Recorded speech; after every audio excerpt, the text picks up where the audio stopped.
Hey there, welcome back to my channel. This is my Tesla Model Y. Today we're going to show you how to access the rear air conditioning. So what we're going to do here is we're going to click the manual button here.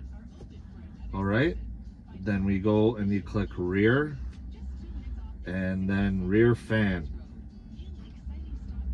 That turns the rear air conditioning on, and you can set from the front how hard you want the air to go, and then in the rear it comes out just as hard. So that's really something that is really good, because it took a while actually for me to figure out how to do that. And then you can hit your seats, your heated seats, access from the back as well. That's just a quick little tutorial on how to do your heated seats in the back from your rear, and your rear fan to keep the back of your car nice and cool. Alright, so once again, you go from your front, you set how fast or how hard you want the air conditioning to go.